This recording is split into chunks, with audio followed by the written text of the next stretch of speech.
First off, thank you to everyone who's been supporting this channel and watching the videos. I'm closing in on 10,000 subscribers, and I absolutely could not have done it without you. So thank you to those who continue to support this channel and liking and commenting and subscribing. It's very, very humbling. Just a couple days ago, I received my first direct deposit from YouTube for the ad revenue, so I can't thank you enough for watching the videos, watching through the ads, watching without ad block. And for those of you watching with ad block, please turn it off. That would be more than amazing. But anyway, I'm very, very grateful for those of you who continue the support. And for those of you who've been following the channel, you can probably tell how much time and effort I put into the videos. And so I'm making this video today kind of as a compilation because I've done, I don't know, 10 to 15 videos by now. And I put in so much time watching videos on these subjects, and I go down every single rabbit hole on the internet. If I see any comments, any type of indication that there's something I need to look into, I spend all the time I need going down certain rabbit holes. So I really know these people when I make the video. So now that I've made enough, I kind of want to make this video to give you an idea of what I really dislike the most. And then also at the end of the video, I'll discuss some of the common comments and criticisms that this channel receives, and I think it'll be a fun one, so let's enjoy. The number one thing I dislike most about these internet marketers is how they sell their products and how they position themselves. At the end of the day, these products are just digital info products, and really the reality of these products is that you'll receive maybe 20 to 50% of what you actually need. That is it. It's digital info products. They have to be vague in nature. And that doesn't mean that everyone's selling info products are scams. I mean, look, full disclosure, I would love to sell a course in the future on house hacking, as I think that's an expertise of mine. I think it can help make a lot of people a lot of money. And so I'm definitely going to create a course one day. Now, the key is I'm going to make it as in detail and in depth as I possibly can. I'll address as much as I can. And also the goal is to create a community around it. So not all these people are scammers, not at all. But the problem is how they sell their course.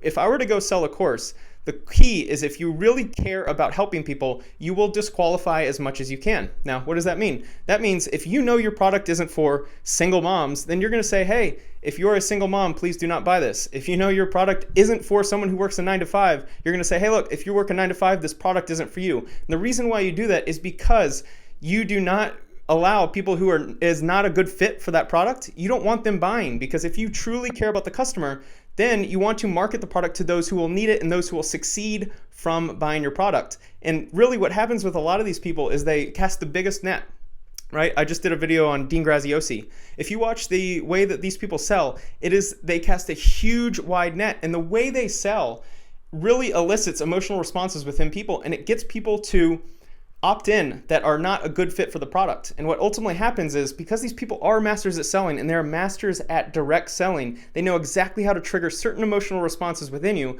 you'll end up buying. Why? Because they just know how it works. And I have to give credit, like full credit goes out to them. They are good at what they do. Forget if they're scammers, forget if you don't like them, whatever. They are really good at what they do. And there's a reason why a lot of government officials will step into some of these events. And if you watch the Dan Lok video I did about him selling on stage, the beginning intro part of that video is I talk about why the FTC jumped in and stopped Nudge LLC. I know a lot of you want to jump in and say, hey, it's personal responsibility for the people who are attending. You really need to, if you're buying these products, you really need to be a mature adult and be responsible for your actions. You bought it. Well, yeah, there's actually, part of it is that they need to be responsible for their actions. But another part of it, sales can be really, really deceitful. And if you're really good at selling, you know how to manipulate vulnerable people and impressionable audiences, then you know how to trigger within them the buying response. And what's unfortunate is that a lot of these people who have these sales skills, they're unethical, right? A lot of these people are unethical. That's another part that I really don't like about them. There's morals and ethics that I follow, that I think we all follow. And those of you who really like my videos, we probably share the same principles in life. And that is, I don't want to sell to someone who is not a good fit for the product. An extra $1,000 in my pocket, if it is at the expense of someone's last $1,000, that makes no sense. And that's why I think all of you who follow the channel and like these videos, along with me, I think we all share the same sentiment. When we see that, that really upsets us. But to these people, it doesn't bother them at all. And that's what separates us from them. The reason why I will never be probably, most likely the size of a Dan Lok or some of these internet marketers who are really successful in terms of subscribers is because I don't share the same ethics as they do. I have no interest in getting huge if it comes at the expense of people who are losing 20 or 30 grand. If you watch CoffeeZilla's videos, some of these people he has on, they lose like 20 or 30 grand from the course. Like, these people should have never been able to buy the product in the first place. Why? Because they should have been disqualified. But the reason why they weren't is because these internet marketers care most about the bottom line. All they care about is how much money they bring in so that they can use it for their personal brand and future marketing. One thing I mentioned earlier is about how they position themselves, and that's what I really dislike about a lot of these internet marketers. Now, some of them do run an actual business. Chris Crone runs a legit real estate business. It was a very impressive portfolio. But what I don't like is how a lot of these marketers will position themselves as the experts, the #1 sales consultant, the #1 closer in the world, the #1 real estate investor. But there's no proof to that. It's just self-made. And when you don't have anything to prove you either right or wrong, you can just make these endless claims about how successful you are with nothing backing it. What blows me away is that companies, real companies that sell real products, you go into Walmart, you see a lot of these products, there are rules and regulations on what they can sell. But somehow these internet marketers, there's no regulations. It's like the Wild West. You can just come out and you can manipulate some web page to show that you made $500,000 last week, and you just sell like, how do you make $500,000 in 1 week? This is my course. I'll show you exactly how to do it. But it's all fraud. And I really dislike that. A lot of these people maybe not are complete frauds. Let's get that out of the way. I don't think they're all scammers, but you can definitely embellish a lot of these success stories or a lot of these stories that they tell. And I think in order to sell a lot of their products, they embellish the truth. And I really dislike this. There just seems to be no ramifications to the way these people run their businesses. They can just make all these claims, and yet no one seems to step in and say, hey, you probably shouldn't be able to sell it just like that. Think about it like this. Let's say you go to the grocery store and there's some meat in the meat department, and you go and you're trying to check out which meat you like, and one of them says, this meat could literally cure you of cancer, like literally cure you of cancer. And you're like, oh my gosh, I don't want cancer. I would love to buy that. And you're able to buy it. You can go home and eat it. No problems at all. There's a reason why this doesn't exist, because the government will step in and say that is completely false. You cannot sell like this. That is illegal. Well, somehow these internet marketers are able to get away with some crazy claims. I personally love comments like this when they immediately go into a personal attack, and he even watched my 7K to 10K a month video and called me a get-rich-quick scheme, which is far from it. I find it really interesting how much time and effort he put into this comment to calling me a fraud. But anyway, the point I bring up about this comment is that he immediately turns to the social media celebrities that I critique, and immediately he talks about how many subscribers they have and compares it with me, and basically he's trying to put me down by saying that, which I find really interesting. That I think as a society, wow, I can't even speak. I think as a society, we immediately jump to the follower counts and the subscriber counts and place value on the people with more, when in reality we should really focus on what people's business ethics are, what are their morals, their principles, what type of fabric they have as a person. We should evaluate people based on that, not on their subscriber and like counts. Look, I've been in business just a very short amount of time compared to these people. Give me enough time, I might be able to catch them. But I could care less about subscriber count.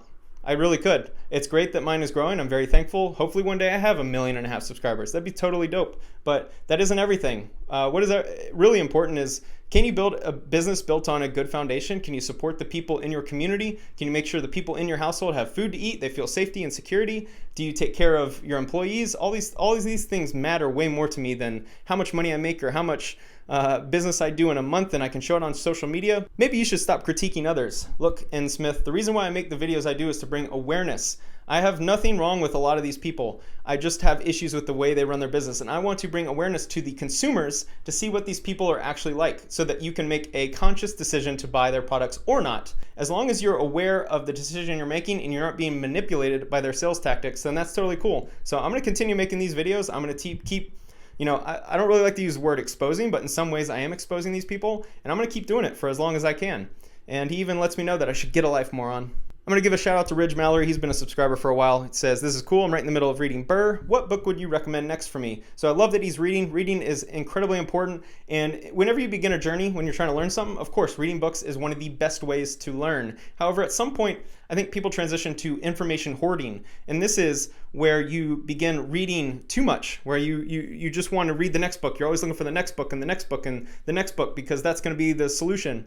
And really, after you read like a couple of the basic level books, maybe 1 or 2, you should focus on meeting people in person. How can you meet people in person that could provide mentorship? Now, I'm in real estate investing. That's what I know best. That's mostly what I'm going to stick to, because that's really all I know. There are great meetups here in town. I run my own meetup where I have 15 to 20 people come out.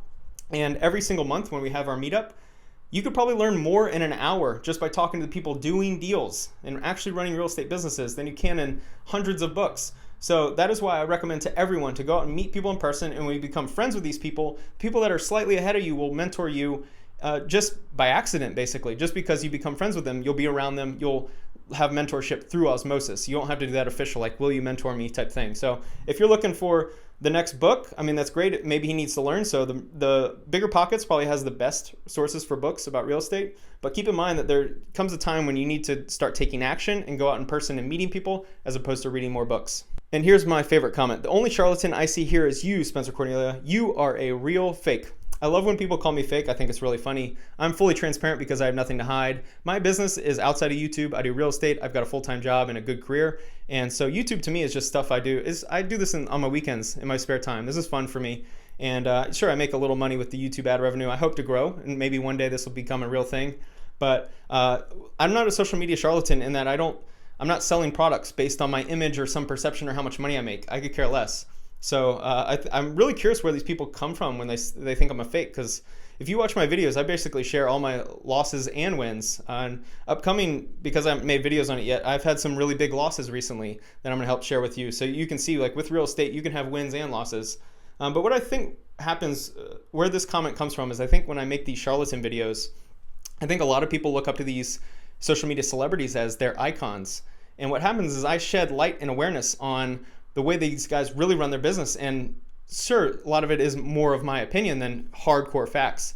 But I think when they see me show, the way that some of these guys probably aren't quite what they seem, I think it really upsets some of these people, and they shed that negativity on me, which I'm totally cool with. I'm thankful for all comments and viewers. I have no problem with the haters. Look, it's great for the algorithm when you're watching the whole video and you're commenting, and probably some of these people subscribe. So thanks so much. Maybe one day you'll become a fan. But anyway, thanks again for watching this video. If you have any interest in like something I want to talk about, just please leave a comment. I have some spare time to make videos, and I'd love to hear what type of videos you'd like me to make. So thanks again.